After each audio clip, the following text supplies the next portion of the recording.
മാറ്റം അത്ര ദൂരമൊന്നുമില്ല, ഇങ്ങനെ കാതോർത്താൽ കേൾക്കാമെന്ന് അരുന്ധതി റോയ് ഒരു ഇൻ്റർവ്യൂവിൽ പറയുന്നുണ്ട്. അതുപോലെ ഈ ഫാർമ രംഗത്തെ മാറ്റങ്ങൾ അധികം ദൂരമൊന്നുമല്ല, കാതോർത്താൽ കേൾക്കാം. 38,000 കുഞ്ഞുങ്ങൾക്കാണ് ഈ ലോകത്തിലെ ഏറ്റവും ഫേവററ്റ് ആയ ഒരു ടാൽക്കം പൗഡർ ഉപയോഗിച്ച് ക്യാൻസർ പിടിപെട്ടിട്ടുള്ളത്. ഈ ഫാർമയുടെ ഘട്ടത്തിൽ തളർന്നു പോകുമ്പോൾ ഇത് എന്ന് തീരും, എങ്ങനെയാവും, എന്തൊക്കെയാവും, ഓരോ പ്രതിസന്ധിയിൽ വിഷമിച്ച് പോകുമ്പോൾ ആ കുട്ടികൾ അച്ഛനമ്മമാരൊന്ന് ആലോചിക്കും. നമ്മളിത് സംസാരിക്കുമ്പോൾ അവരേതെങ്കിലും ഒരു ഹോസ്പിറ്റലിൽ ട്രീറ്റ്മെൻറ്റ് എടുക്കുകയായിരിക്കും. ആ ട്രീറ്റ്മെൻറ്റിൻ്റെ സമയത്ത് ആ കുടുംബം കടന്നു പോകുന്നത് ഇന്നും ആ കമ്പനി നിലനിൽക്കുന്നുണ്ട് ഈ ലോകത്ത്. കെട്ടിയുള്ള മാലാഖയ്ക്ക് ശേഷം നമ്മൾ ഫസ്റ്റ് ഒരു പടത്തിൽ ഭയങ്കരമായിട്ട് നമ്മൾ ക്യാച്ച് ചെയ്യുമ്പോൾ നമ്മളെ എല്ലാവരും ആ ഒരു ഇതിലേ ഇമാജിൻ ചെയ്യുള്ളൂ. പിന്നീട് നമുക്ക് കിട്ടണതൊക്കെ അങ്ങനത്തെ ഒരു ഷെയ്ഡ് ഓഫ് ക്യാരക്ടേഴ്സ് ആയിരിക്കും. പിന്നീട് എനിക്ക് അങ്ങനത്തെ കുറേ വന്നിട്ടുണ്ടായിരുന്നു, പക്ഷേ പലതും ഞാൻ എടുത്തില്ല. Because I didn't wanted to continue the same thing. Bougainvillea വന്നപ്പോൾ അതിൻ്റെ ഫസ്റ്റ് ഫാക്ടർ തന്നെ അമൽനീർ സർ ഡയറക്റ്റ് ചെയ്യുന്നു എന്നുള്ളതാണ്. അപ്പോൾ അങ്ങനെ അമലേട്ടൻ എന്നെ ആ ഒരു ക്യാരക്ടറിലൂടെ, ആ വിഷനിലൂടെ എന്നെ കാണാൻ പറ്റുമെങ്കിൽ അതാണ് എനിക്ക് ഏറ്റവും വലിയ strength. If he can see me there then definitely I can do it എന്നുള്ളതാണ്.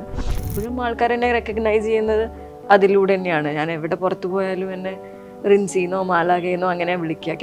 കെട്ടിയോൾ എന്നൊക്കെ വിളിക്കും. ഇതേ കെട്ടിയോൾ എന്ന് വിളിക്കും. മമ്മൂക്ക എന്ന ഒരു സൂപ്പർ സ്റ്റാറിനെ മാറ്റി വെച്ചിട്ട് ഞാൻ പറയാണ്, I am very grateful to have an opportunity to have worked with Mammukka. But the team was incredible, story was incredible. അപ്പോൾ അതിൽ ഒരു ക്യാമിയോ മാത്രമാണ്, but those two 2-3 scene that is there എനിക്ക് ഭയങ്കര ഇഷ്ടമായിട്ടുള്ള 2 സീൻസാണ്. സോ അങ്ങനത്തെ ഒരു പ്രോജക്റ്റിൽ ഒരു ഭാഗമാവാൻ പറ്റിയത് ഒരുപാട് സന്തോഷം. പിന്നെ ഈ പൈറസിയെ കുറിച്ച് പറയുമല്ലോ, ടെലിഗ്രാമിൽ ഡൗൺലോഡ് ചെയ്ത് കാണുന്നത് നമ്മുടെ സ്വന്തം വർക്ക് വരുന്നവരേ ഉള്ളൂ. സ്വന്തം വർക്ക് ടെലിഗ്രാമിൽ ഡൗൺലോഡർ ആകുമ്പോൾ ചങ്ക് പടയ്ക്കുന്നവരേ ഉള്ളൂ ഈ ഡൗൺലോഡിലും കാണലും ഒക്കെ. കാരണം അത് ക്രൈം തന്നെയാണ്. ഇന്നിപ്പോൾ ലോകത്തിലെ ഏറ്റവും കളക്ഷൻ നേടിയ ഓരോ ഭാഷയിലെയും സിനിമ എടുത്താൽ ആ ഭാഷയിലെ ഒരു ആൽഫാമെയിൽ ക്യാരക്ടർ 500 പേര് ഇടിച്ചിട്ട സിനിമകളിൽ പേര് നിങ്ങൾക്ക് കാണാൻ പറ്റും. പക്ഷെ മലയാള ഭാഷയിൽ ഏറ്റവും കൂടുതൽ കളക്ഷൻ എടുത്ത സിനിമ എടുത്താൽ അതൊരു പെൺകുട്ടി സൂപ്പർ ഹീറോ ആയ കഥയാണ്. അത് കുറച്ച് സുഹൃത്തുക്കൾ കുഴിയുന്ന ഒരു കൂട്ടുകാരനെ പൊക്കിയെടുത്ത കഥയാണ്. നമ്മുടെ ഭാഷയ്ക്ക് കുറച്ച് പ്രത്യേകതകളൊക്കെ ഉണ്ട്.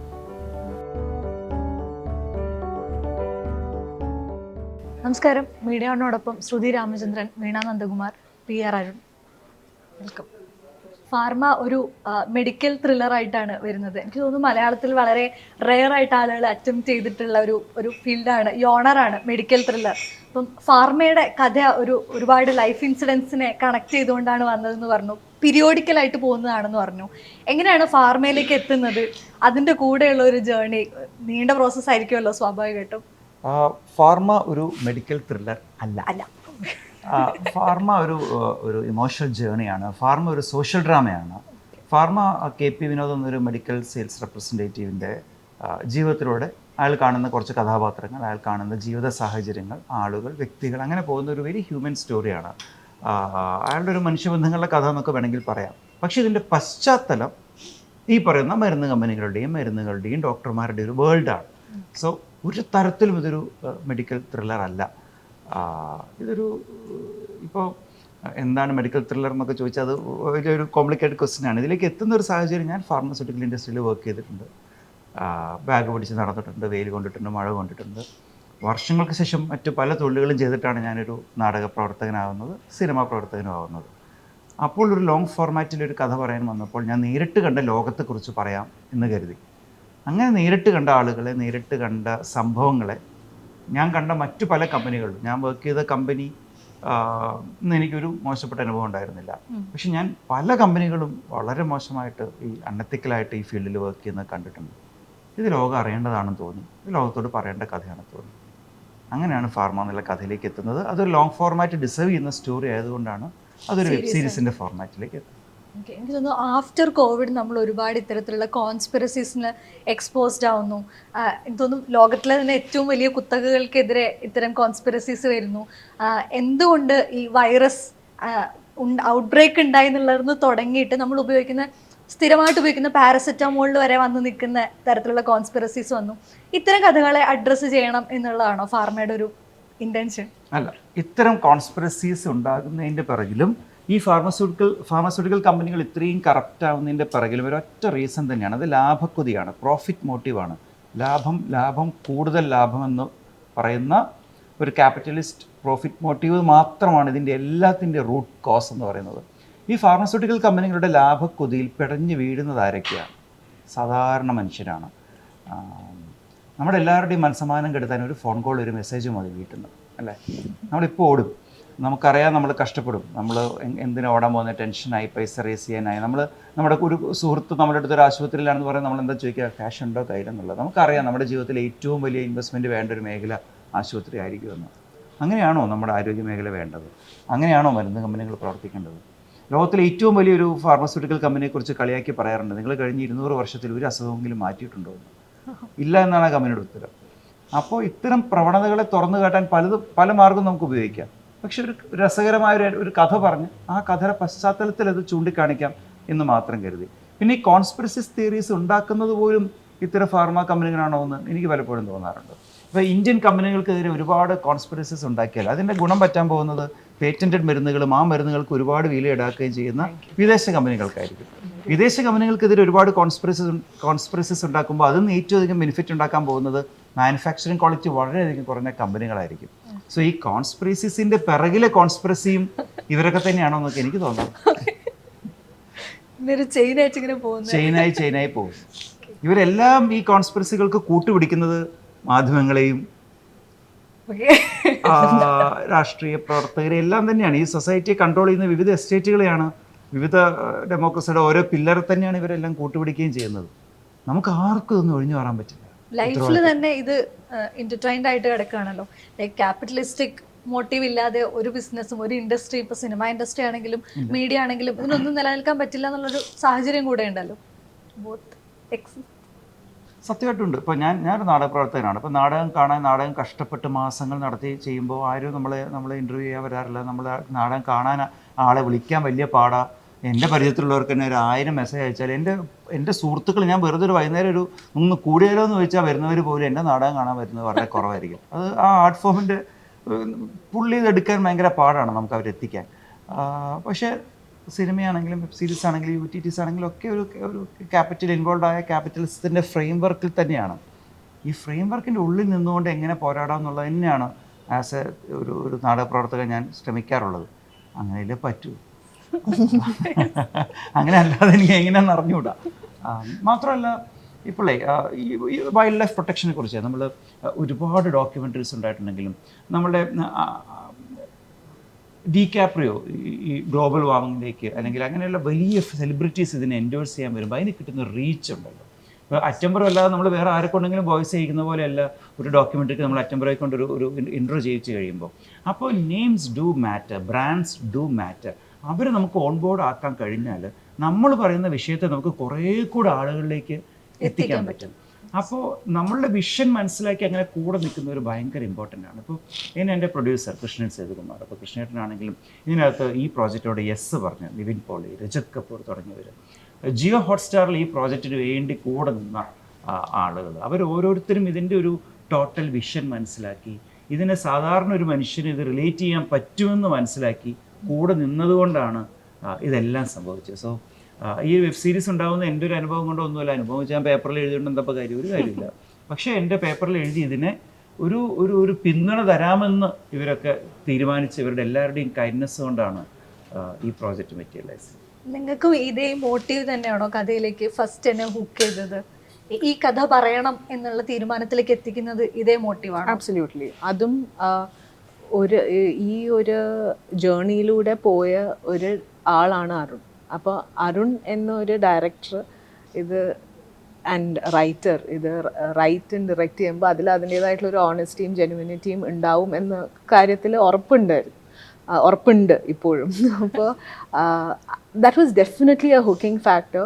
പിന്നെ നമ്മളെല്ലാവരും ഇങ്ങനത്തെ ചെറിയ ചെറിയ കഥകൾ ഇവിടുന്ന് അവിടുന്ന് കേട്ടിട്ടുണ്ട് എന്നല്ലാതെ ഒരു ഫുൾ ലെങ്ത് ആയിട്ട് start to finish to be within a journey like this അത് ഉണ്ടായിട്ടില്ലല്ലോ. അപ്പോൾ ഇങ്ങനെ വരുമ്പോഴാണ് കുറേ കാര്യങ്ങളും പഠിക്കാനും പറ്റുന്നത്. ആൻഡ് എന്താണെന്നുള്ള curiosity. And I always love to be part of good story telling. Veena ഇതിലേക്ക് എത്തിക്കുന്നതും എങ്ങനെയാണ് കഥ കേട്ട് ഇതിലേക്ക് ഇന്നാവുന്ന ഒരു പ്രോസസ്സ് ഉണ്ടായത്? കഥ വളരെ കുറേ മുന്നേ കേട്ടതാണ്. അപ്പോൾ എനിക്ക് ആ സമയത്ത് തന്നെ കേട്ടപ്പോൾ ഭയങ്കര ഇൻവോൾവ് തോന്നി, ബിക്കോസ് ഓഫ് ദ കണ്ടന്റ്. അത് അരുൺ കണ്ടറിഞ്ഞ കുറേ കാര്യങ്ങളിലാണല്ലോ ഇത് ബേസ് ചെയ്തിരിക്കുന്നത്. സോ അതിനോടുള്ളൊരു, നമ്മൾ ഈ പറഞ്ഞ പോലെ, ശ്രുതി പറഞ്ഞ പോലെ, നമുക്ക് കുറച്ച് കാര്യങ്ങൾ അവിടെ ഇവിടെ നിന്ന് അറിയാം, പക്ഷേ ഇത് എക്സ്പീരിയൻസ് ചെയ്ത ഒരാൾ തന്നെ അത് മൊത്തത്തിൽ നമ്മളോട് അത് പറഞ്ഞു തരുമ്പോഴും, എന്ന് വെച്ചാൽ കഥയുടെ കൂട്ടത്തിൽ അരുൺ അറിയാവുന്ന വേറെ കുറേ കഥകൾ അരുൺ പറയുമല്ലോ. അപ്പോൾ that makes it more interesting. എന്നിട്ട് പിന്നെ ഞാൻ അതിനെക്കുറിച്ച് കുറേ ചോദിച്ചിട്ട് അരുൺ എനിക്ക് 1-2 സിനിമയും പറഞ്ഞു തന്നിട്ടുണ്ട്, ഹോളിവുഡിലുള്ള ഒരു 1-2 സിനിമകൾ. അതിനെ അത് I mean not for the character, പക്ഷെ I was asking more about it, like okay so are there any more movies which I can watch about this. പേരെടുത്ത് പറഞ്ഞിട്ടുണ്ട്, മരുന്നിന്റെ പേര്, കമ്പനിയുടെ പേര്, ആ സിനിമകളൊക്കെ ഞാൻ കാണുന്നത് അരുൺ പറഞ്ഞു തന്നിട്ടാണ്. അപ്പൊ അതും കൂടി കാണുമ്പോൾ ഇത്രയും ഒരു ഇങ്ങനെ നിൽക്കുന്ന ഒരു ഇൻഡസ്ട്രി ആണോ എന്ന് നമുക്കിങ്ങനെ ഇതായിപ്പോവും. അപ്പോൾ ആ ഒരു ഇൻവോൾവ്മെന്റ് കൊണ്ടാണ് ഡെഫിനറ്റ്ലി ആ സ്ക്രിപ്റ്റിനോടും പിന്നെ അരുണിന്റെ സ്റ്റോറി ടെല്ലിങ് കേട്ടിട്ട് എനിക്കറിയായിരുന്നു അരുൺ അത് കറക്റ്റായിട്ട് അതിനെ വിഷ്വലൈസ് ചെയ്യാൻ പറ്റുമെങ്കിൽ അരുൺ അത് കറക്റ്റായിട്ട് മേക്ക് ചെയ്യാൻ പറ്റും എന്നുള്ള കോൺഫിഡൻസും ഉണ്ടായിരുന്നു. ഇത് ഫിക്ഷൻ ആണെങ്കിലും ഫിക്ഷൻ അല്ല എന്ന് അറിയുമ്പോൾ ലൈക്ക് ഓരോ ക്യാരക്ടേഴ്സിനെയും ഇൻ സം വേ അത് അരുൺ എവിടെയെങ്കിലും കണ്ടിട്ടുണ്ടല്ലോ. അപ്പോൾ വീണ സെഡ് യുനോ റെഫറൻസ് ആയിട്ട് not for the story but കുറേ movies and characters Arun mention ചെയ്തിട്ടുണ്ടെന്ന്. That always helps in our character building, our world building. അപ്പോൾ ഫാർമയിൽ നമ്മൾ അതൊന്നും പറഞ്ഞിട്ടുണ്ടാവില്ല, but it's help each character. നിങ്ങൾക്ക് ആ പ്രോസസ്സിലൂടെ ആബ്സല്യൂട്ട്ലി അതുണ്ടാവും. കാരണം ഫാർമ എന്ന് പറയുന്നത് ഭയങ്കര പുതിയതായിട്ടുള്ള ഒരു മേഖലയല്ലേ, മെഡിക്കൽ ഫീൽഡ്. ഐ മീൻ ഫാമിലിയിൽ കുറച്ച് പേര് ഡോക്ടേഴ്സ് ആണ് എന്നല്ലാതെ ഇങ്ങനെ ഇൻഡെപ്ത് ആയിട്ട് we don't know much about this world. അപ്പോൾ it is a completely different world you are going into. So yeah, ഇപ്പം സിനിമയിൽ നിന്ന് സീരീസിലേക്ക് വരുമ്പം അത് കുറച്ചുകൂടെ നേരത്തെ പറഞ്ഞ പോലെ ലോങ്ങർ ജേർണിയാണ്, ഒരുപാട് കാലം അതിന് പുറകെ നടക്കേണ്ടതുണ്ട്.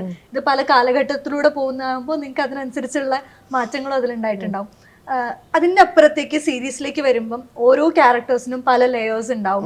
അതിൽ കൂടുതൽ ഇപ്പോൾ ഒരു സിനിമയിൽ ഒരു സീനിൽ കാണിക്കുന്നതിനെ നമുക്ക് കൂടുതൽ ഡീപ്പായിട്ട് കണ്ടെത്താൻ പറ്റും. ആ ഒരു ഫാക്ടറിനെ നിങ്ങൾ എങ്ങനെ എക്സ്പ്ലോർ ചെയ്യുന്നത് സീരീസിലേക്ക് വരുമ്പം? ഇതിന് മുന്നേ ഹോട്ട്സ്റ്റാറിന് വേണ്ടിയിട്ട് തന്നെ ഫ്രാൻസും ഞാനും ഒരു വെബ് സീരീസ് എഴുതിയിരുന്നു തെലുങ്കിൽ, മിസ് പെർഫെക്റ്റ് എന്ന് പറഞ്ഞിട്ട്. സോ ഈ ലോങ് ഫോർമാറ്റ് ആവുമ്പോൾ തന്നെ you can travel so much. അതല്ല ചോദിച്ചാൽ, you can travel so much with each character. എല്ലാ ക്യാരക്ടറിനെയും ഇങ്ങനെ ഡെവലപ്പ് ചെയ്യാനുള്ള സ്പേസ് ഉണ്ട്, കുറച്ചുകൂടെ ഫ്ലെഷ് ഔട്ട് ചെയ്യാനും ഒരു ഡീറ്റെയിൽഡ് ആയിട്ട് പറയാനുള്ള ഒരു സാധ്യതയുണ്ട്. there is a scope for making every character very prominent, giving every character their space. അപ്പോൾ അങ്ങനെ so that is A very different process from film making. ഞാൻ എഴുത്തിൻ്റെ ബേസിസിലാണ് പറയുന്നത്. അപ്പോൾ അത് എനിക്ക് ആ ഒരു ആസ്പെക്റ്റിൽ ഭയങ്കര എക്സൈറ്റിംഗ് ആയിട്ട് തോന്നി. പക്ഷേ ആസ് എൻ ആക്ടർ ഷൂട്ടിൻ്റെ സമയത്ത് I don't think I felt any different shooting A web series or shooting A film. അതിന് അങ്ങനെ എനിക്ക് ഡിഫറൻസ് ഒന്നും തോന്നിയില്ല. രണ്ടും ഒരേപോലത്തെ പ്രോസസ്, എനിക്ക് പ്രോസസ്സ് അത് ഒരേപോലത്തെ പ്രോസസ് ആയിട്ടാണ് എനിക്ക് തോന്നിയത്. സെയിം അങ്ങനെ തന്നെയാണ് തോന്നിയത്. അങ്ങനെ സിനിമ വേറെ ഇത് അങ്ങനെ വ്യത്യാസം, സിനിമ ഷൂട്ട് ചെയ്യണ പോലെ തന്നെയാണ് ഫീൽ ചെയ്ത്. അങ്ങനെ ഷൂട്ട് ചെയ്തുകൊണ്ടിരിക്കുമ്പോൾ ഇതൊരു വെബ് സീരീസ് ആണ് എന്നുള്ളൊരു story telling at the end of the day. അപ്പൊ അങ്ങനെ, പക്ഷെ അരുണിന് കുറെ ഡിഫറൻസ് തോന്നിയിട്ടുണ്ടാവും. ആ ചോദ്യം എഴുതുമ്പോഴും ഇതിന്റെ കൂടെ ആ ഒരു ട്രാവൽ എങ്ങനെയാ? നമ്മളെ ഇപ്പോൾ സിനിമയിൽ നമ്മളൊരു ഒരു ആർക്ക് എന്ന് പറയുന്നത് സ്റ്റോറി ആർക്ക് പോലെയല്ല വെബ് സീരീസിൻ്റെ ഒരു സ്റ്റോറി ആർക്ക്. വെബ് സീരീസുകൾക്ക് എപ്പോഴും ക്യാരക്ടർ ആർക്സ് ആണ്. അപ്പോൾ നമുക്ക് ഏറ്റവും ഫേവറേറ്റ് ആയ ഒരു 5 വെബ് സീരീസ് വെറുതെ മനസ്സിലാലോചിക്കുക. സ്റ്റോറി ആർക്കായിരിക്കില്ല മനസ്സിലുണ്ടാവുക, അതിലെ ക്യാരക്ടേഴ്സിനെ വരിക. ബ്രേക്കിംഗ് ബാഡ് ആണെങ്കിലും ജിയോറ്റി ആണെങ്കിലും നമുക്ക് ഇഷ്ടപ്പെട്ട ലെജൻഡറി, ഞാൻ കമ്പാരിസണായിട്ട് പറയില്ല, one top quality web series അങ്ങനെയുള്ളത്. എല്ലാത്തിലും ക്യാരക്ടർ ആർക്കാണ് നമ്മുടെ മനസ്സിൽ നിൽക്കുന്നത്. മറ്റേ സിനിമയിൽ പോലെ ഇങ്ങനെ കഥ കൊണ്ടുപോയിട്ട് കഥയിൽ ഒരു സർപ്രൈസ് മൊമെൻറ്റിൽ ഞെട്ടി അങ്ങനെയല്ല. ഓരോ ക്യാരക്ടറിൻ്റെയും ജേണി, ഇവരെങ്ങനെ തുടങ്ങി എവിടെ എത്തി എന്നുള്ള മൾട്ടിപ്പിൾ ക്യാരക്ടർ ആർക്സ് ആണ് വെബ് സീരീസ് സ്റ്റോറി ടെല്ലിങ്ങിൻ്റെ ഒരു ഫൗണ്ടേഷൻ, ലോങ് ഫോർമാറ്റ് സ്റ്റോറി ടെല്ലിങ്ങിൻ്റെ. എഴുത്തിൽ ഡെഫിനറ്റ്ലി ഡിഫറെൻ്റ് ആണ്. ഇപ്പോൾ അതിപ്പോൾ OTT-ലുമായിട്ടുള്ള ചർച്ചയുടെ സമയത്താണെങ്കിൽ ഈ ഓരോ ക്യാരക്ടേഴ്സിൻ്റെയും പ്രസൻറ്റും ഫ്യൂച്ചറും പാസ്റ്റും എല്ലാം നമ്മൾ ഡിഫൈൻഡ് ആയിരിക്കും, എസ്റ്റ് ആയിരിക്കും, റിട്ടേൺ ആയിരിക്കും. ഭയങ്കര വ്യത്യാസമുണ്ട് റൈറ്റിങ്ങിനകത്ത്. ലോങ് ഫോർമാറ്റിൻ്റെ മേക്കിങ്ങിനകത്ത് വലിയ വ്യത്യാസമുണ്ട്. നമ്മുടെ ലെൻസിങ്ങിനകത്ത് നമ്മുടെ ചോയ്സസ് ഓഫ് ലെൻസ് നമ്മൾ അത് ഏതൊക്കെ രീതിയിലാണ് അതിനെ നമ്മൾ ലാംഗ്വേജ് ഫിക്സ് ചെയ്യുന്നതിലൊക്കെ ഒരു ചേഞ്ച് സത്യത്തിലുണ്ട്. അതിൽ OTT ഇൻഫ്ലുവൻസ് ഉണ്ടോ? അത് പല OTT പ്ലാറ്റ്ഫോംസും അവരുടെ നമ്മളൊരു ഫ്രെയിമിൻ്റെ നമ്മളെ കൃഷ്ണമണിയുടെ സ്കാനിങ് റേറ്റ് നമ്മൾ സ്ക്രീനിൽ ഇവിടെ നിന്ന് ഇങ്ങനെ നോക്കി കാണുന്ന പോലെയല്ല ഒരു ടി വിക്കകത്ത് നമ്മൾ ലെഫ്റ്റ് റൈറ്റുള്ള നമ്മുടെ സ്കാനിങ് വരുന്നത്. ടൈമിൽ ഡിഫറൻസ് ഉണ്ട്. അപ്പോൾ ഓരോ ഫ്രെയിമും നമ്മൾ കാണാൻ എടുക്കുന്ന സമയത്തിന് ഡിഫറൻസ് ഉണ്ട്. നമ്മൾ ടി വിയിൽ ഇരുന്ന് കാണുന്ന സമയത്തുള്ള വ്യൂവിങ്ങിൽ ഡിഫറൻസ് ഉണ്ട്. ലെൻസിൻ്റെ മീനിങ്ങിന് വ്യത്യാസം വരും. അപ്പോൾ ടോട്ടലി മേക്കിങ്ങിൽ ഡെഫിനറ്റ് ഡിഫറൻസ് ഉണ്ടാവും. അത് സാങ്കേതികമായിട്ട് മാത്രമാണ്. ഒരു ആക്ടറായിട്ട് വർക്ക് ചെയ്യുമ്പോഴോ ഈ സീനിലൂടെ നമുക്കൊരു കഥ നന്നായി കൺവേ ചെയ്യുക എന്നുള്ളതിലോ അത് യാതൊരു തരത്തിലും ബാധിക്കുന്നില്ല. നമ്മൾ സിനിമ പോലെ തന്നെ നമ്മൾ അതിനെ ട്രീറ്റ് ചെയ്യുന്നത്. സാങ്കേതികമായിട്ട് ഇത്തരത്തിലുള്ള ഒരുപാട് വ്യത്യാസങ്ങളുണ്ടെന്നാണ് ഞാൻ കരുതുന്നത്. ഈ ഫാർമയുടെ തീമിലേക്ക് വന്ന് നിങ്ങൾ ഒരുപക്ഷെ പലതവണയായിട്ട് ക്ലാരിഫൈ ചെയ്തിട്ടുണ്ടാവും, എങ്കിലും ഞാൻ ചോദിക്കുകയാണ്. അപ്പം മെഡിക്കൽ ഫീൽഡിലേക്ക് വരുന്ന സമയത്ത് നമ്മൾ എത്രത്തോളം ഇതിനകത്ത് പല പ്രശ്നങ്ങളുണ്ടെന്ന് പറയുമ്പോൾ പോലും അത് നിങ്ങളൊരു പെർട്ടിക്കുലർ ഫീൽഡിനെ, അല്ലെങ്കിൽ ഇപ്പോൾ പ്രത്യേകിച്ചും ഇംഗ്ലീഷ് മെഡിസിൻ എന്ന് വിളിക്കുന്ന മെഡിസിൻ ഫീൽഡിനെ നിങ്ങൾ ക്രോസ് ചെയ്യല്ലേ, അത് മറ്റു പ്രാക്ടീസുകൾക്ക് ഒരു സ്പേസ് ഉണ്ടാക്കി കൊടുക്കുകയല്ലേ എന്നുള്ള ഒരു വാദമുണ്ട്. അതേസമയത്ത് മറ്റ് പ്രാക്ടീസുകൾ എത്രത്തോളം സേഫാണ്, എത്രത്തോളം ബെറ്റർ ആണ് തുടങ്ങിയിട്ടുള്ള മറ്റ് സംസാരങ്ങളും വിവാദങ്ങളും സംവാദങ്ങളും ഒക്കെ ഉണ്ടാകുന്നുണ്ട്. ഈ ഒരു കോൺട്രഡിക്ഷൻ അല്ലെങ്കിൽ ഇത്തരം സംവാദങ്ങൾ എപ്പോഴെങ്കിലും ഇതിൻ്റെ തീമിനെ, കഥേനെ, അതിൻ്റെ ആസ്വാദനത്തിനെ ബാധിക്കും തോന്നിയിട്ടുണ്ടോ? സത്യമായിട്ട് പറഞ്ഞില്ല കേട്ടോ. അതിൻ്റെ കാരണം ഒന്ന്, ഡോക്ടർമാരുടെ കഥയാണ്. സ്റ്റോറി ഓഫ് ഒരു സെയിൽസ്മാൻ, അയാൾ കാണുന്ന വിവിധ ഡോക്ടർമാരുടെ കഥയാണ്. ഈ സീരീസ് ഡെഡിക്കേറ്റ് ചെയ്തിരിക്കുന്നതിന് ലോകത്തിലെ ഏറ്റവും വലിയ സൂപ്പർ ഹീറോസിനാണ്. കോവിഡിലൂടെ കടന്നുപോയ ഒരു തലമുറയാണ് നമ്മൾ കണ്ടത്. ഇവിടെ എല്ലാവരും അടച്ച് പൂട്ടി വീട്ടിയിരിക്കുകയായിരുന്നു. ആളുകളെ തൊടുന്ന് നമ്മൾ സാനിറ്റൈസർ വെച്ച് കൈ കഴുകി സാധനങ്ങൾ തുടച്ച് എങ്ങനെ നമ്മൾ ജീവിച്ചത് നമുക്കറിയാം.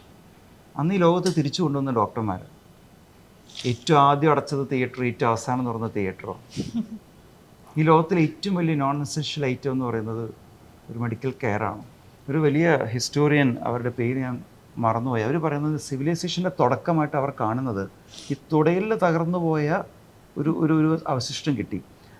അതൊരു സ്ത്രീയുടേതാണ്. അവരെന്നോ പരിക്ക് പറ്റി അവർ ഗുഹയിൽ കിടന്നു കുറേ കാലം. പക്ഷെ അവർ കുറേ കാലം പിന്നീട് ജീവിച്ചു. കാരണം അവരെ മറ്റുള്ളവർ കെയർ ചെയ്തു, ശുശ്രൂഷിച്ചു, നഴ്സ് ചെയ്തു. അത് തൊട്ടാണ് ഹ്യൂമൻ സിവിലൈസേഷൻ്റെ തുടക്കമെന്നാണ് ആ ചരിത്രകാർ പറയുന്നത്.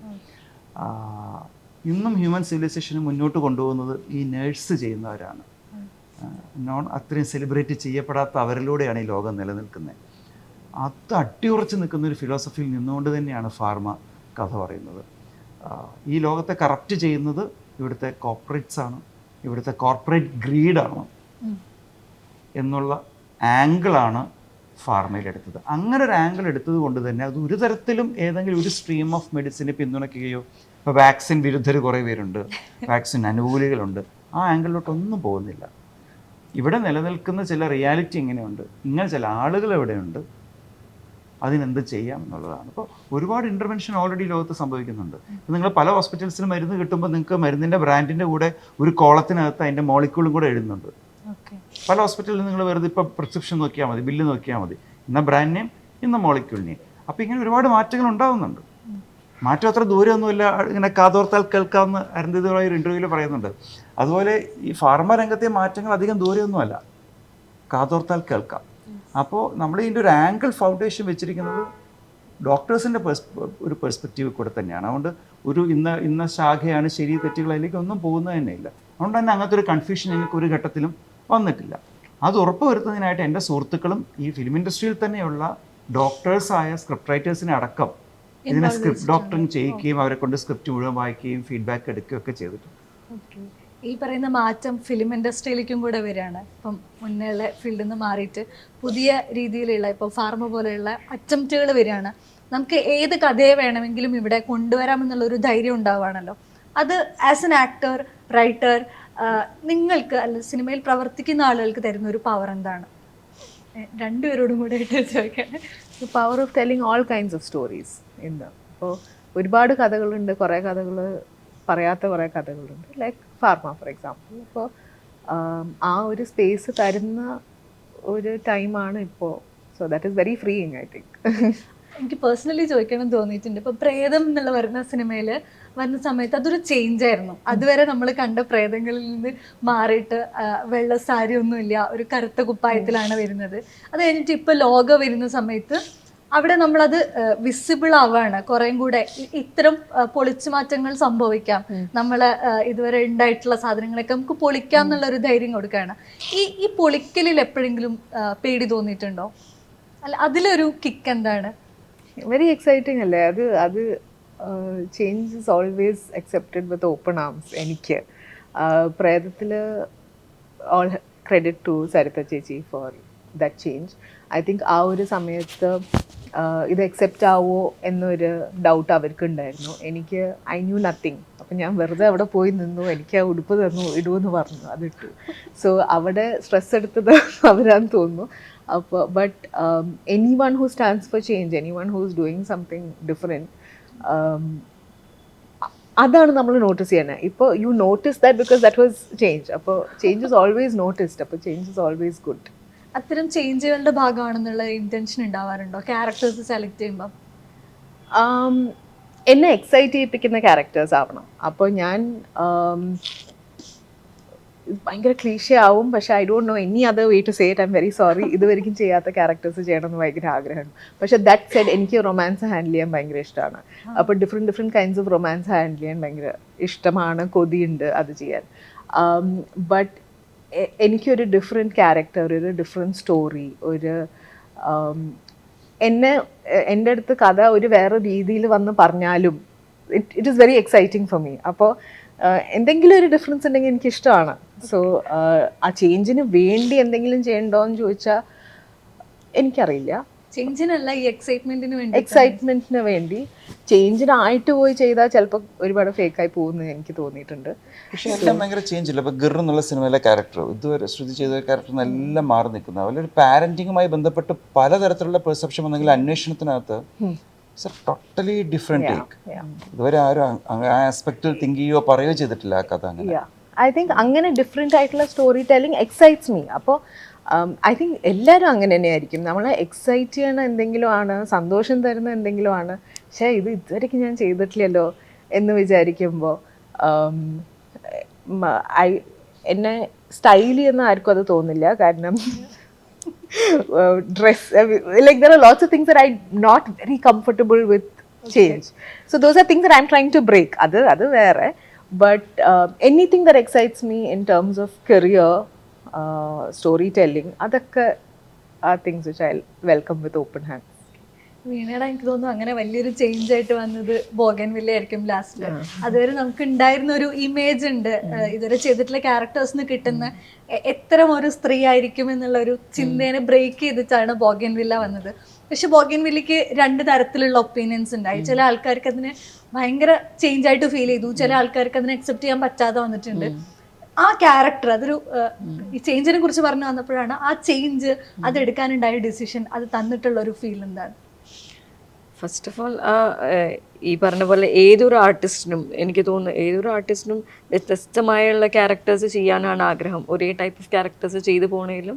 അപ്പോൾ അങ്ങനെ ഞാൻ കെട്ടിയുള്ളാണ്ട മാലാഖയ്ക്ക് ശേഷം നമ്മൾ ഫസ്റ്റ് ഒരു പടത്തിൽ ഭയങ്കരമായിട്ട് നമ്മൾ ക്യാച്ച് ചെയ്യുമ്പോൾ നമ്മളെ എല്ലാവരും ആ ഒരു ഇതിലേ ഇമാജിൻ ചെയ്യുള്ളൂ. പിന്നീട് നമുക്ക് കിട്ടണതൊക്കെ അങ്ങനത്തെ ഒരു ഷെയ്ഡ് ഓഫ് ക്യാരക്ടേഴ്സ് ആയിരിക്കും. പിന്നീട് എനിക്ക് അങ്ങനത്തെ കുറേ വന്നിട്ടുണ്ടായിരുന്നു, പക്ഷെ പലതും ഞാൻ എടുത്തില്ല. Because I didn't wanted to continue the same thing. അപ്പോൾ അങ്ങനെ അത് കഴിഞ്ഞിട്ട് ഒരു 2-3 ഞാൻ സെയിം ഷെയ്ഡ്സ് തന്നെയാണ് ചെയ്തത്. പിന്നെ ബൊഗെയിൻവില്ല വന്നപ്പോൾ അതിൻ്റെ ഫസ്റ്റ് ഫാക്ടർ തന്നെ അമൽനീർ സർ ഡയറക്റ്റ് ചെയ്യുന്നു എന്നുള്ളതാണ്. അപ്പോൾ അങ്ങനെ അമലേട്ടൻ എന്നെ ആ ഒരു ക്യാരക്ടറിലൂടെ ആ വിഷനിലൂടെ എന്നെ കാണാൻ പറ്റുമെങ്കിൽ അതാണ് എനിക്ക് ഏറ്റവും വലിയ strength. If he can see me there then definitely I can do it എന്നുള്ളതാണ്. അപ്പോൾ അതായിരുന്നു എനിക്ക് ആ ക്യാരക്ടറിനോടുള്ള ഒരു ഇത്. ഡയറക്ടറിന് അത് വിഷ്വലൈസ് ചെയ്യാൻ പറ്റുമെങ്കിൽ ഡെഫിനറ്റ്ലി അതെനിക്ക് ചെയ്യാൻ പറ്റുമെന്നുള്ളൊരു ഇതുകൊണ്ടാണല്ലോ. അപ്പം അത് ഈ പറഞ്ഞ പോലെ പലവർക്കും അത് സിനിമേനെ കുറിച്ച് മിക്സ്ഡ് റിവ്യൂസ് ആണ്. പക്ഷേ എനിക്ക് പേഴ്സണലി ഞാൻ ഇതുവരെ ചെയ്തതിലും എനിക്ക് ഭയങ്കര ഇഷ്ടപ്പെട്ട ക്യാരക്ടറാണത്. ഭയങ്കര വ്യത്യാസമായിട്ടും അതിലെനിക്ക് കുറേ കാര്യങ്ങൾ പുതിയതായിട്ട് ചെയ്യാൻ പറ്റി.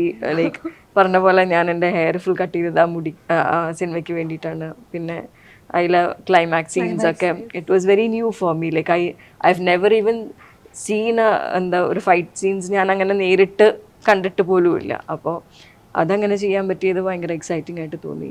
സോ അഗെയിൻ പിന്നെ അത് കഴിഞ്ഞിട്ട് നോക്കുമ്പോൾ ദെൻ ഐ തോട്ട് ഓക്കെ ഇനിയും എന്തെങ്കിലും ഡിഫറെൻ്റ് ആയിട്ട് ചെയ്യണം. പിന്നെ ഫാർമയിലും വേറെ തരത്തിലുള്ള ക്യാരക്ടർ, ഇതുവരെ ചെയ്യാത്ത ക്യാരക്ടറും കണ്ടിട്ടില്ലാത്തൊരു ലുക്സിന് ഭയങ്കര ഇതാണ് വ്യത്യാസം ഉണ്ടാവും. അപ്പോൾ വേറെ ഏത് ക്യാരക്ടേഴ്സിലും എൻ്റെ ലുക്സിന് അങ്ങനെ ഭയങ്കര വ്യത്യാസമുണ്ട്. പക്ഷേ ഐ തിങ്ക് ഫാർമയിൽ എൻ്റെ ലുക്സിന് ഭയങ്കര വ്യത്യാസമുള്ള ഒരു ക്യാരക്ടറാണ്, ലുക്സിനും ക്യാരക്ടറിനും. നമുക്ക് ഇപ്പോഴും ഈ കെട്ടിയോളാണെന്റെ മാലാഖയിലുള്ള ഒരു ഇമേജ് ഭയങ്കരമായിട്ട് ആളുകളിലേക്ക് അത് കൊടുക്കുന്നുണ്ട്. ഇപ്പോൾ ആഫ്റ്റർ ഇത് ഒരുപാട് വർഷം കഴിഞ്ഞു, അതിന് പലതരത്തിലുള്ള വായനകളുണ്ടായി. ഇപ്പോഴും ആ സിനിമയുടെ പേരിൽ ആളുകൾ റെക്കഗ്നൈസ് ചെയ്യുന്നതിൽ കിട്ടുന്ന ഒരു ഹൈ എന്താണ്? അത് ഭയങ്കര ഹൈ തന്നെയല്ലേ. നമ്മളുടെ ആദ്യം ഹിറ്റാവുന്ന ഒരു സിനിമയിലൂടെയാണ് ഇപ്പോഴും ആൾക്കാർ എന്നെ റെക്കഗ്നൈസ് ചെയ്യുന്നത്, അതിലൂടെ തന്നെയാണ്. ഞാൻ എവിടെ പുറത്തു പോയാലും എന്നെ റിൻസിന്നോ മാലാഖയെന്നോ അങ്ങനെ വിളിക്കുക, കെട്ടിയോൾ എന്നൊക്കെ വിളിക്കും, ഇതേ കെട്ടിയോൾ എന്ന് വിളിക്കും. അപ്പോൾ ഐ ഫീൽ ഞാൻ ഇനി എത്ര പടം ചെയ്താലും അത് തന്നെ എത്ര ഇതിലും കിടിലനായിട്ടുള്ള ക്യാരക്ടേഴ്സ് എന്താ എല്ലാവരുടെയും മനസ്സ് കയറുന്ന ഇതിലും വലിയ ക്യാരക്ടേഴ്സ് ചെയ്താൽ പോലും എന്നെ ഇന്നും ആ പേരിൽ തന്നെ എല്ലാവരും അറിയുള്ളൂ എന്നാണ് എനിക്ക് തോന്നുന്നത്. അത് കാരണം ഞാൻ അത് ബ്രേക്ക് ചെയ്യാൻ നോക്കുന്നുണ്ട് കുറച്ച്, like not in a bad way. I really love people calling me that and ആ ഒരു ക്യാരക്ടറിൽ റൂട്ടഡ് ആയിട്ട് നിൽക്കുന്നത്. പക്ഷേ എൻ്റെ അഭിനയത്തിൽ ഐ മീൻ പെർഫോമൻസസിൽ ഞാൻ വ്യത്യസ്തമായിട്ടുള്ളത് ചെയ്ത് അത് ഇത് ചെയ്യാൻ നോക്കുന്നുണ്ട്. പക്ഷേ ഈ പറഞ്ഞ പോലെ പെട്ടെന്ന് ഞാനങ്ങനെ വേറൊരു സാധനം ചെയ്യുമ്പോൾ എല്ലാവരുടെയും മനസ്സിലാണ് കെട്ടിയോളായി നിൽക്കുന്നതുകൊണ്ട് എല്ലാവർക്കും ആക്സെപ്റ്റ് ചെയ്യാൻ ഇച്ചിരി ബുദ്ധിമുട്ടാണ്. പക്ഷേ എനിക്ക് അങ്ങനത്തെ പ്രശ്നമൊന്നുമില്ല.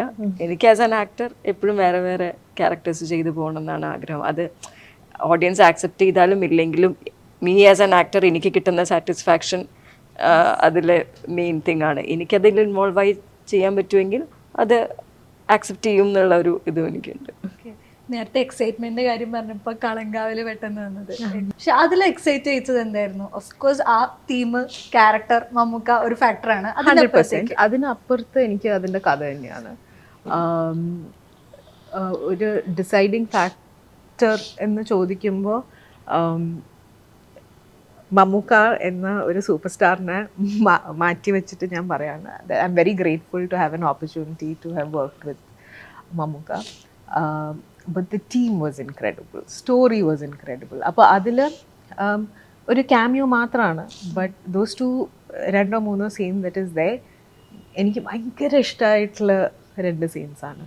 സോ അങ്ങനത്തെ ഒരു പ്രോജക്റ്റിൽ ഒരു ഭാഗമാവാൻ പറ്റിയതിൽ ഒരുപാട് സന്തോഷം. ഈ സീരീസുകളുടെ കാര്യത്തിലേക്ക് വരുമ്പം ഇന്ത്യൻ സീരീസിൽ ഒരു പക്ഷേ കാലാപാനി അല്ലെങ്കിൽ ഹ്യൂമൻ തുടങ്ങിയിട്ടുള്ള വെബ് സീരീസുകൾ കുറച്ചുകൂടെ ഇത്തരത്തിലുള്ള ആശുപത്രി അല്ലെങ്കിൽ മെഡിക്കൽ ഫീൽഡിനെ കുറച്ചുകൂടെ എക്സ്പോസ് ചെയ്തിട്ടുണ്ട്. ഈ 2 സീരീസ് എനിക്ക് തോന്നുന്നു ഭയങ്കര ബ്രേവ് ഡിസിഷൻ എടുത്തുകൊണ്ട് വന്നതാണ്. അത്തരത്തിലുള്ളൊരു അറ്റംപ്റ്റ് എന്തുകൊണ്ടാണ് മലയാള സിനിമയിൽ നിന്നും ഉണ്ടാവാത്തതെന്ന് ചിന്തിച്ചിട്ടുണ്ടോ? ഇപ്പോൾ ഉണ്ടായല്ലോ. കലാപാനിയാണെങ്കിൽ ഞാൻ ഈ രണ്ട് സ്റ്റോറി ടെല്ലിംഗ് ആണെങ്കിലും നമുക്ക് അതിൽ കണ്ട കഥാപാത്രങ്ങൾ ഇപ്പോൾ പുറത്തിറങ്ങി നമുക്ക് നമ്മുടെ വീടിൻ്റെ തൊട്ടപ്പുറത്ത് മതിലിൻ്റെ അപ്പുറത്ത് കാണാൻ പറ്റുന്നവരല്ല, നമുക്ക് ഉൾക്കൊള്ളുന്നവരല്ല. നമ്മൾ മലയാളത്തിൻ്റെ സ്റ്റോറി ടെല്ലിംഗ് എപ്പോഴും ഗ്രൗണ്ടഡ് ആയിട്ട് നമുക്ക് നമ്മുടെ വീടിൻ്റെ അപ്പുറത്ത് കാണാൻ പറ്റുന്ന ആളുകൾ വെച്ചിട്ടുള്ള കഥകളാണ് നമ്മൾ കൂടുതലും ചെയ്യാറ്. നമ്മുടെ ബജറ്റും ഈ വെബ് സീരീസുകളുടെ ബജറ്റൊന്നും കമ്പയർ ചെയ്യാൻ പോലും പറ്റില്ല. ഇവിടെ നിന്നുകൊണ്ട് ഇത് വലിയ ബജറ്റൊക്കെ ആയിട്ട് നമുക്ക് തോന്നും, പക്ഷെ മറ്റൊരു നാഷണൽ ലെവലിൽ വരുന്നൊരു വെബ് സീരീസിൻ്റെ ഒരു എപ്പിസോഡിൻ്റെ ബജറ്റ് ഇല്ല നമുക്ക് മൊത്തത്തിൽ വെബ് സീരീസ് ചെയ്യും. ഇതിനു മുമ്പ് മലയാളത്തിൽ വന്ന ബ്രില്യൻ്റായ വെബ് സീരീസുകളുണ്ട്, ബ്രില്യൻ്റ്ലി റിട്ടേൺ മെയ്ഡ്. അവർക്ക് അതിഗംഭീരം മേക്കേഴ്സ് ആയതുകൊണ്ട് തന്നെയാണ്. കാരണം വളരെ ചെറിയ ബജറ്റിൽ നമ്മളിവിടെ നിൽക്കുന്നത്, നമ്മുടെ മാർക്കറ്റ് വളരെ ചെറുതാണ്. പിന്നെ ഈ പൈറസിയെക്കുറിച്ച് പറയുമല്ലോ, ടെലിഗ്രാമിൽ ഡൗൺലോഡ് ചെയ്ത് കാണുന്നത് നമ്മുടെ സ്വന്തം വർക്ക് വരുന്നവരേ ഉള്ളൂ. സ്വന്തം വർക്ക് ടെലിഗ്രാമിൽ ഡൗൺലോഡർ ആകുമ്പോൾ ചങ്ക് പടയ്ക്കുന്നവരേ ഉള്ളൂ ഈ ഡൗൺലോഡിലും കാണലും ഒക്കെ. കാരണം അതൊരു ക്രൈം തന്നെയാണ്. അപ്പോൾ നമ്മൾ ആകെ ഒരു ചെറിയ മാർക്കറ്റ്, ആ മാർക്കറ്റിൽ ഉണ്ടാക്കാവുന്ന പ്രോഡക്റ്റിന് സ്വാഭാവികമായിട്ടൊരു അപ്പർ ലിമിറ്റ് വരും ക്യാപിറ്റൽ ഇൻവെസ്റ്റ് ചെയ്യാവുന്നതിനൊക്കെ. അപ്പോൾ വളരെ ചെറിയ ബജറ്റിൽ എങ്ങനെ കഥ പറയാമെന്നൊക്കെ നമ്മൾ ചിന്തിച്ചു പോകും. പക്ഷേ ഗ്രൗണ്ട് ബ്രേക്കിംഗ് ആയ പാത്ത് ബ്രേക്കിംഗ് ആയ ഒരുപാട് കഥകൾ ഇവിടെ ഉണ്ടാവുന്നുണ്ട്. അതിഗംഭീര വെബ് സീരീസുകൾ ഇവിടെ വരുന്നുണ്ട്. ഞാൻ ഫാർമ അങ്ങനെ ഉൾപ്പെടുത്തുന്നേ ഇല്ല. ഫാർമ അങ്ങനെ ഒരു ത്രില്ലർ മെഡിക്കൽ ഒന്നുമല്ല. ഇത് തൊട്ടടുത്ത വീട്ടിൽ കാണുന്ന ഒരു സെയിൽസ്മാൻ KP വിനോദിൻ്റെ കഥയാണ്. അത്രേ പറയുന്നു, അത്രേ ഉള്ളൂ. പക്ഷെ അതിഗംഭീരമായി മേക്ക് ചെയ്തിട്ടുള്ള, വലിയ ബജറ്റിൽ മേക്ക് ചെയ്തിട്ടുള്ള അതിഗംഭീരൻ വെബ് സീരീസുകൾ അണിയറയിലുണ്ട്. അതിൽ ഇറങ്ങാൻ പോവുകയും ചെയ്യുന്നുണ്ട്. മലയാള ഭാഷയിലെ പലതും ഇപ്പോൾ പലരെയും ഞെട്ടിക്കുന്നുണ്ട്. അതുപോലെ വെബ് സീരീസുകളും ഇന്ത്യയിലെ പലരെയും ഞെട്ടിക്കുമെന്നാണ് ഞാൻ കരുതുന്നത്. ക്രൈം ഫയൽസും 1000 ബേബീസും ക്രൈം ഫയൽസും എന്തൊരു റൈറ്റിംഗ് ആണ്, എന്തൊരു മേക്കിംഗ് ആണ്. അപ്പോൾ 1000 ബേബീസിൻ്റെ അപ്രോച്ച് എല്ലാം ഇവരൊക്കെ ഞങ്ങളൊക്കെ സുഹൃത്തുക്കളുമാണ്. അപ്പോൾ അങ്ങനെയൊക്കെ അതിഗംഭീര സീരീസുകൾ ഇവിടെ ഉണ്ടാകുന്നുണ്ട്. പിന്നെ എല്ലാ കാലവും മലയാള ഭാഷ കണ്ടന്റ് കൊണ്ടും ധൈര്യം കൊണ്ടുമാണ് ഇന്ത്യയെ ഞെട്ടിച്ചിട്ടുള്ളത്. നമ്മൾ ഇത്രയും ചെറിയ പോപ്പുലേഷൻ എന്നാണ് ഇന്ത്യയിലെ ആദ്യത്തെ 3Dയും ആദ്യത്തെ സ്റ്റീരിയോസ്കോപ്പും എല്ലാം വന്നിട്ടുള്ളത്. ഇന്നിപ്പോൾ ലോകത്തിലെ ഏറ്റവും കളക്ഷൻ നേടിയ ഓരോ ഭാഷയിലെയും സിനിമ എടുത്താൽ ആ ഭാഷയിലെ ഒരു ആൽഫാമെയിൽ ക്യാരക്ടർ 500 പേര് ഇടിച്ചിട്ട സിനിമകളിൽ പേര് നിങ്ങൾക്ക് കാണാൻ പറ്റും. പക്ഷെ മലയാള ഭാഷയിൽ ഏറ്റവും കൂടുതൽ കളക്ഷൻ എടുത്ത സിനിമ എടുത്താൽ അതൊരു പെൺകുട്ടി സൂപ്പർ ഹീറോ ആയ കഥയാണ്. അത് കുറച്ച് സുഹൃത്തുക്കൾ കുഴിയുന്ന ഒരു കൂട്ടുകാരനെ പൊക്കിയെടുത്ത കഥയാണ്. നമ്മുടെ ഭാഷയ്ക്ക് കുറച്ച് പ്രത്യേകതകളൊക്കെ ഉണ്ട്. സോ ഫാർമയിലേക്ക് നിവിൻ പോളി എന്ന് പറയുന്ന സ്റ്റാറിൻ്റെ പേര് കൂടെ ചേർത്ത് വെക്കപ്പെടുന്നുണ്ട്. അത് തരുന്ന ഒരു പ്രതീക്ഷയും വലുതാണ്. അപ്പം ഒരു ക്രൗഡ് പുള്ളർ എന്നുള്ള നിലയിൽ നിവിൻ പോളിയുടെ പൊട്ടൻഷ്യൽ നമുക്ക് എല്ലാവർക്കും അറിയുന്നതാണ്. ഫാർമയെ സംബന്ധിച്ചിടത്തോളം അതൊരു അമിതഭാരമായിട്ട് തോന്നുന്നുണ്ടോ? പ്രതീക്ഷയുടെ അമിതഭാരം അവിടെ വരുന്നുണ്ടോ? ഈ ഒരു ജോയിനിങ് എങ്ങനെയാണ്, നിവിൻ പോളി എങ്ങനെയാണ് എത്തുന്നത്? ഈ ഒരു ജോയിനിങ് പ്രതീക്ഷയുടെ അമിതഭാരം തരാത്തതിൻ്റെ ഒരു കാരണം നിവിൻ്റെ സാന്നിധ്യം തന്നെയാണ്. നിവിൻ നമുക്ക് സെറ്റിൽ തരുന്ന നമ്മളൊരു കംഫർട്ട് ആക്കലുണ്ട്. നമ്മളെ മാത്രമല്ല കേട്ടോ, നിവിൻ പൊതുവേ വർക്ക് ചെയ്യുമ്പോൾ നിവിന് ഭയങ്കര സന്തോഷമുള്ള, ഭയങ്കര ജോവിയലായ ഒരു അറ്റ്മോസ്ഫിയർ ഇഷ്ടപ്പെടുന്ന ആളാണ്. അത് ഇഷ്ടപ്പെടുന്ന ആൾ മാത്രമല്ല, അത് ക്രിയേറ്റ് ചെയ്യുന്ന ആളാണ്. അപ്പോൾ നിവിൻ നമ്മുടെ കൂടെ ഇൻ്റർവ്യൂവിൽ ഇവിടെ ഉണ്ടെങ്കിൽ നിവിനും ഇഷ്ടം ഇവിടെ വളരെ കാഷ്വലായ ഒരു ജോവിയലായ ഒരു അന്തരീക്ഷം ഉണ്ടാകുന്നതാണ്. അത് ആ സെറ്റിൽ ഉണ്ടാക്കുന്ന ഒരു എൻവയോൺമെൻറ്റ് ചേഞ്ച് ഉണ്ട്. അത് ഭയങ്കര സന്തോഷം തരുന്ന ഒന്നാണ്.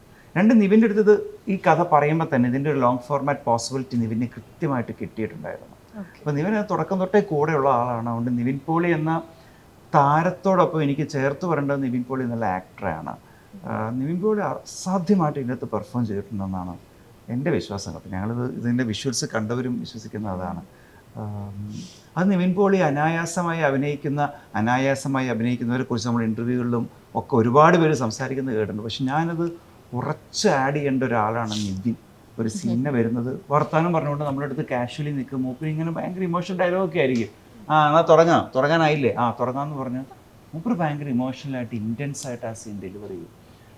Pharma will be remembered for KP Vinod's intense performance. Okay. How is your experience with Nivin and the whole making of Pharma? I think Nivin ഒരു ഫൺ അറ്റ്മോസ്ഫിയർ ക്രിയേറ്റ് ചെയ്യാൻ നോക്കിയിട്ട് ഒന്നും ചെയ്തിട്ടില്ല. നിവിൻ്റെ പേഴ്സണാലിറ്റി തന്നെ അങ്ങനെയാണ്. സോ നമ്മളെ കംഫർട്ടബിൾ ആക്കണമല്ലോ എന്ന് വിചാരിച്ചിട്ട് എൻ്റെ അടുത്ത് അറ്റ്ലീസ്റ്റ് ഒന്നും പറഞ്ഞിട്ടില്ല. ബട്ട് ഇറ്റ്സ് ഇമ്മീഡിയറ്റ് ആയിട്ട് നമുക്ക് കണക്ട് ചെയ്യാൻ പറ്റുന്ന ഒരു പേഴ്സണാലിറ്റി ആയിട്ട് എനിക്ക് തോന്നിയിട്ടുണ്ട്. വെരി ഫ്രണ്ട്ലി എന്നൊക്കെ പറയുന്ന ചുരുക്കി പറയുന്ന പോലെ ഉണ്ട്. ബട്ട് അങ്ങനെയല്ല, it's like one of us എന്ന ഒരു രീതിക്കായിരുന്നു. ഇറ്റ് വാസ് എനിക്ക് ഭയങ്കര എൻജോയ് ചെയ്തു. വീണയുടെ ഒരു എക്സ്പീരിയൻസ് എങ്ങനെയാണ് വിത്ത് നിവിൻ ആൻഡ് ഫാർമ ബോത്ത്? നിവിനായിട്ട് ഈ പറഞ്ഞ പോലെ ഇത് തന്നെ ഭയങ്കര കംഫർട്ടബിൾ ആയിരുന്നു. ലൈക്ക് നിവിൻ ഈ പറഞ്ഞ ഭയങ്കര കാഷ്വൽ ആയിട്ടുള്ള ഒരാളാണ്. പിന്നെ വിത്ത് ഫാർമ അഗൈൻ അരുണിൻ്റെ കൂടെ വർക്ക് ചെയ്യാൻ ഭയങ്കര നല്ല, അരുൺ ഭയങ്കര സ്പേസ് ആയിരുന്ന ഒരാളാണ്. നമ്മൾ ഒരിക്കലും പ്രഷറൈസ് ചെയ്യില്ല, സ്ട്രെസ് ചെയ്യില്ല. അരുണിന് എത്ര സ്ട്രെസ് ഉണ്ടെങ്കിലും പ്രഷർ ഉണ്ടെങ്കിലും അരുൺ അത് ഒരിക്കലും നമുക്ക് എന്ത് വേണമെങ്കിലും അരുൺ ഭയങ്കര കാമായി സംസാരിച്ച് നമുക്ക് നമ്മുടേതായ സ്പേസ് തന്ന് നമ്മൾ ഭയങ്കര കംഫർട്ടബിളായിട്ട് വർക്ക് ചെയ്യിപ്പിക്കും. ഭയങ്കര നല്ല സെറ്റായിരുന്നു. Like I enjoyed doing. നിവിനും അരുണും അങ്ങനെ തന്നെയായിരുന്നു. സോ ഇത്രയും അത് കാരണം ഇന്റൻസ് ആണല്ലോ ഫാർമ. പക്ഷെ ആ കട്ട് കഴിഞ്ഞാൽ പിന്നെ കൂൾ എന്ന് ഇപ്പൊ പറയാൻ വേണമെങ്കിൽ ക്യാമറ കട്ട് ചെയ്തിട്ട് ഞാൻ കറക്റ്റ് ആയിട്ടുള്ള വാക്ക് പറയാം. ഒരു സിനിമ തന്നെ ആളുകൾ സ്ക്രീനിലേക്ക് എത്തിക്കുക എന്ന് പറയുന്നത് ഭയങ്കരമായിട്ടുള്ള ഒരുപാട് സമയം ഇൻവെസ്റ്റ് ചെയ്തിട്ട് ഇപ്പോൾ ഇൻഡസ്ട്രിയിൽ വരുന്ന മാറ്റങ്ങളൊക്കെ അവിടെ നടക്കുന്നുണ്ടാവും. അപ്പോഴും you will be working with a script or ഈ സിനിമ എങ്ങനെയും പുൾ ഓഫ് ചെയ്യാന്നുള്ള ഇതായിരിക്കും. അപ്പം ഫാർമയിലേക്ക് വരുമ്പോൾ അത് നീണ്ട കാലം കൊണ്ടും കൂടെ ചെയ്യാണ്. അതിനനുസരിച്ച് സിനിമ മാറുന്നുണ്ട്, ആസ്വാദനങ്ങൾ മാറുന്നുണ്ട്. ഇതിൽ ഒരു ഡയറക്ടർ അല്ലെങ്കിൽ മേക്കർക്ക് ഉണ്ടാവേണ്ട ഒരുപാട് പ്രോസസ്സുകൾ ഉണ്ടല്ലോ. അപ്പം ഓഫ് കോഴ്സ് അതിൽ ഒരുപാട് ഇമോഷണൽ ഇൻവെസ്റ്റ്മെന്റ്സ് ഉണ്ടായിട്ടുണ്ടാവും, പല പ്രതിസന്ധികളും ഉണ്ടായിട്ടുണ്ടാവും. ഇതിനെ എങ്ങനെയാണ് കൂൾ പേഴ്സൺ ആയിട്ടുള്ള ആരും ഹാൻഡിൽ ചെയ്തത്? ഈ കൂളാവുന്നത് ജോലിയുടെ ഭാഗമായിട്ട് ആക്ടേഴ്സിനെ കൂളാക്കേണ്ടത് കൊണ്ട് കൂളായിട്ടല്ല, നല്ല പ്രഷറുള്ള പരിപാടിയാണ്. അതല്ലേ നേരത്തെ പറഞ്ഞ അരുണിന് എത്ര പ്രഷർ ഉണ്ടെങ്കിലും അത് ജോലിയുടെ ഭാഗമായതുകൊണ്ടാണ്. പക്ഷെ ഞാൻ പറഞ്ഞോട്ടെ, ഒരു കഥയും കൊണ്ട് പേപ്പറും കൊണ്ട് എഴുതിയ സ്ക്രിപ്റ്റ് ബൈൻഡ് ചെയ്ത സ്ക്രിപ്റ്റും കൊണ്ട് പ്രൊഡ്യൂസർമാരും ആക്ടർമാരുടെയും പിറകെ ഒറ്റയ്ക്ക് നടന്ന് അലയുന്ന ഒറ്റയ്ക്കുള്ള അലച്ചിലുണ്ടല്ലോ, അതിനോളം വരില്ല ഫിലിം മേക്കിങ്ങിൻ്റെ ഏത് ഘട്ടത്തിലെയും സ്ട്രെസ് എന്നാണ് എൻ്റെ അഭിപ്രായം, എൻ്റെ തോന്നൽ. എനിക്ക് തോന്നുന്നു നമ്മളാണ് ആദ്യം ലോക്കായ ആൾക്കാരല്ലേ. അത് നമ്മൾ ഒറ്റയ്ക്കാണ് ചെയ്യുന്നത്. ഒരു പ്രോജക്റ്റ് ഓണാക്കാൻ വേണ്ടി നമ്മുടെ ആയിരക്കണക്കിന് സംവിധായകരുണ്ട്, എല്ലാവരും എന്നോട് ഇതിൽ യോജിക്കും. ഒരു കഥയും കൊണ്ട് നമ്മളുടെ ഒരു അലച്ചിലുണ്ട്, ഒരു ജേണിയുണ്ട്, ഒരു യാത്രയുണ്ട്, ഒരു അപ്പോയിൻമെൻറ്റ് കിട്ടാനുണ്ട്, കഥ പറയാൻ വർഷങ്ങൾ നീണ്ടു നിൽക്കുന്ന, അതിനോളം വരില്ല ഫിലിം മേക്കിംഗിന്റെ സ്ട്രെസ്. ഫിലിം മേക്കിംഗ് സമയത്ത് നമ്മളെ പിന്തുണയ്ക്കാൻ ഒരു ആർമിയുണ്ട്. അത് ഒറ്റയ്ക്കാണ് നമ്മൾ നടക്കുന്നത്. അപ്പോൾ റൈറ്ററും കൂടി ആയതുകൊണ്ട് അപ്പോൾ ആ ജേണിയോളം വരില്ല മറ്റേ സ്ട്രെസ് ഒന്നും. പക്ഷെ നല്ല സ്ട്രെസ്സാണ്. ഞങ്ങളെയാണ് ഉദ്ദേശിക്കുന്നത്. ആക്ടേഴ്സ് ഒന്നും നമ്മൾ എന്താ പറയുക, നമ്മൾ ഒരു ചെറിയ ഇൻഡസ്ട്രിയാണ്. എല്ലാവരും എൻ്റെ ടീം, എൻ്റെ ഡയറക്ഷൻ ടീമൊക്കെ എത്ര വർഷമായിട്ട് എൻ്റെ കൂടെ ഉണ്ടെന്ന്. അവരൊക്കെ ചെറിയ സ്കൂളിൽ പഠിക്കുമ്പോൾ വന്നത്, ഇപ്പോൾ ഒരുപാട് കാലമായി. എത്ര വർഷമായി ഞങ്ങൾ ഈ journey തുടങ്ങിയിട്ടുണ്ടോ.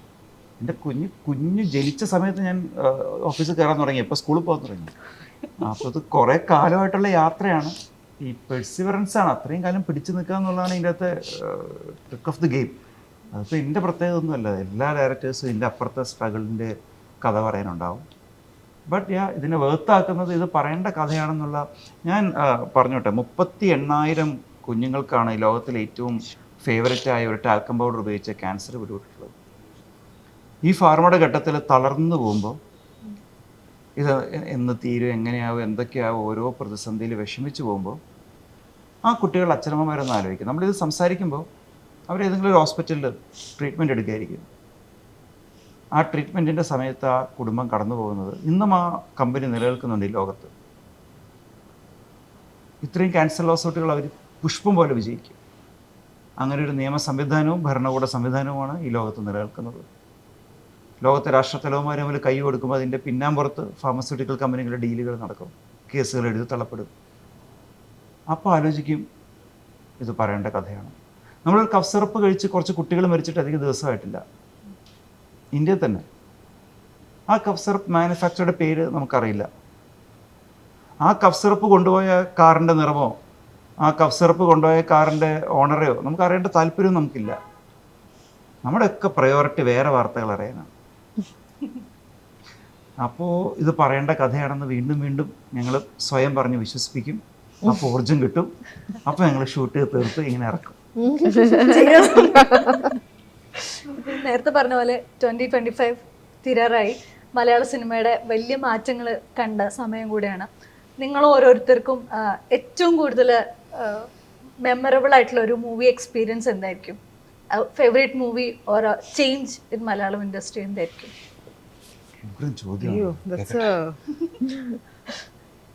It's been such a great year. ഇത് എങ്ങനെ pinpoint ചെയ്യാം? ലോക definitely. But എക്കോ, ഇത് ഞാൻ ലൈക്ക് ഇമ്മീഡിയറ്റ് പാസ്റ്റ് ആണ് ഞാൻ പറയുന്നത്. ബട്ട് ലൈക്ക് നേരത്തെ you only asked us the question, no? എന്താണ് ഈ about the change in the Malayalam film industry, about confident, brave storytelling. അപ്പോൾ ഓവർ ദ ഇയേഴ്സ്, ഇത് 2025 എന്നൊരു കൊല്ലമല്ല ഞാൻ പറയുന്നത്, ബട്ട് ഓവർ ദ ഇയേഴ്സ് ആ ചേഞ്ച് കാണുന്നുണ്ട്. അപ്പോൾ എനിക്ക് ഏറ്റവും റെലവെൻ്റ് ആയിട്ട് തോന്നിയ ഒരു ഇത് is the brave story telling. And അത് ഇറ്റ്സ് ജസ്റ്റ് വച്ചടി പോവാൻ, അങ്ങനെയാണ് എനിക്ക് തോന്നുന്നത്. ദാറ്റ് ഇനി it's going to be braver than yesterday. അപ്പോൾ so that is what is, അത് കാണാനാണ് എനിക്ക് ആഗ്രഹം. Definitely Luca. അങ്ങനെ എനിക്ക് തോന്നുന്നു എല്ലാ സിനിമകളിലും ഓരോരോ രീതിയിലാണ് ചേഞ്ച് വരുന്നതെന്നാണ് എനിക്ക് തോന്നിയത്. ഇപ്പോൾ രാഹുലിന്റെ സിനിമാസ് എടുത്താലും ഹൊറർ, yes, ഒരു of horror course. Change, like Malayalam ഒരിക്കലും കാണാത്ത ആ ഒരു ഹൊറർ ഷിഫ്റ്റ് ഉണ്ടല്ലോ, ലൈക്ക് ആ ക്വാളിറ്റി വെരി മച്ച് എന്താ നമ്മൾ ഹോളിവുഡിൽ കാണുന്ന അങ്ങനെ തന്നെ ഒരു ക്വാളിറ്റിയിൽ നമ്മൾ മലയാളത്തിൽ ഇവിടുത്തെ ബഡ്ജറ്റും വെച്ച് നമ്മളത് എക്സിക്യൂട്ട് ചെയ്യാൻ പറ്റുന്ന അതും ഭയങ്കര ഒരു ചേഞ്ചാണ് ആ ഒരു ഹൊറർ കൾച്ചർ കൊണ്ടുവരുന്നത്. അങ്ങനെ എവറി ഇതിൽ മേക്കിങ്ങിലാണെങ്കിലും റൈറ്റിങ്ങിലാണെങ്കിലും പെർഫോമൻസസിലാണെങ്കിലും എല്ലാത്തിലും ചേഞ്ച് ഭയങ്കരമായിട്ട് കാണുന്ന ഒരു ടൈമായിരുന്നു എന്ന് എനിക്ക് തോന്നുന്നു. And also different formats. ഇപ്പോൾ ഫാർമ ആയിട്ട് ഞാൻ ഇവിടെ ഇരിക്കുന്നതുകൊണ്ടല്ല ഞാൻ പറയുന്നത്, but it's also so exciting to see Malayalam web series, you know Malayalam content on OTT. അത് കുറച്ചു കാലം മുന്നേ അത് ഉണ്ടായിരുന്നില്ലല്ലോ. സോ ഇപ്പോൾ that's another change which is happening. അപ്പോൾ നമുക്ക് ഏത് രീതിയിലും സ്റ്റോറി ടെല്ലിംഗ് നടത്താം എന്നുള്ളതിൻ്റെ പ്രൂഫ് തന്നെയാണിത്. ആൻഡ് ഈ ഇടയ്ക്ക് I heard there's a new straight on YouTube which is coming out. അത് ക്ലിയർ ആയിട്ട് എനിക്ക് അറിയില്ല, ഒരു എന്തോ some story telling format that's going to come out on YouTube. അപ്പോൾ അതിന് എനിക്ക് അത്രയും നോളജ് ഇല്ല, അതുകൊണ്ടാണ് ഞാനിപ്പോൾ അതിനെക്കുറിച്ച് കുറേ പറയാത്തത്. പക്ഷേ I heard that there's a new story telling format that's going to come out on YouTube.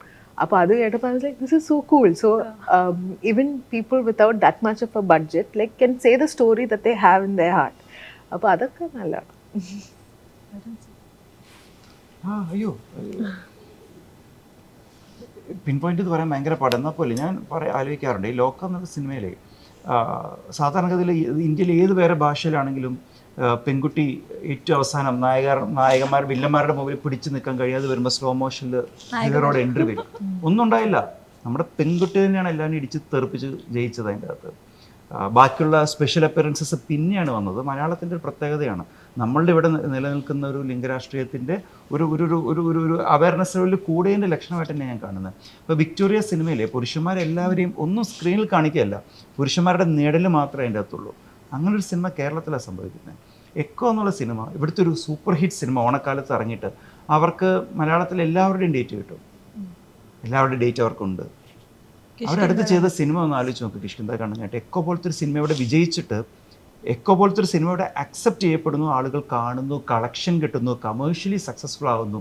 ഇനിയും അങ്ങനെ കണ്ടന്റ് ഡ്രിവൺ സിനിമ എടുക്കാനായിട്ട് ആളുകളെ പ്രേരിപ്പിക്കുന്നു. അപ്പോൾ ലോകം നോക്കിയാലും എക്കോ നോക്കിയാലും വിക്ടോറിയ നോക്കിയാലും ഏത് സ്ട്രീം ഓഫ് സിനിമയിലും, അതൊരു ഇൻഡിപെൻഡൻറ്റ് സിനിമയാണെങ്കിലും, ഇപ്പോൾ വിക്ടോറിയയുടെ ബജറ്റ് അത്രയും ചെറിയ ബജറ്റിലാണ് സിനിമ എടുത്തത്, ശിവരഞ്ജിനി എടുത്തത്. സർക്കാർ സിനിമ പ്രൊഡ്യൂസ് ചെയ്യുന്ന ലോകത്ത് എത്ര സ്ഥലത്തുണ്ടെന്ന് എനിക്കറിയില്ല. അപ്പോൾ ഏത് തരത്തിലുള്ള ഫിലിം മേക്കിങ്ങിലാണെങ്കിലും കേരളം മുന്നോട്ട് വയ്ക്കുന്ന ഒരു കേരള ബദൽ അത് സിനിമയിൽ മാത്രം ഒതുങ്ങുന്നതല്ല, അത് രാഷ്ട്രീയത്തിലും പടരുന്ന ഒന്ന് തന്നെയാണ്. അത് നമ്മുടെ നാടിൻ്റെ ഒരു പ്രത്യേകത. സോ അതിന്റെ ഒരു കണ്ടിന്യൂഷൻ ആയിട്ട് ഫാർമ കൂടെ വരട്ടെ. അത്രയ്ക്കൊന്നുമില്ല, ഞങ്ങളൊരു ചെറിയൊരു പരിപാടി നടത്തുന്നു, എല്ലാവരും കാണുക. All the best. Thank you so much. Thank you.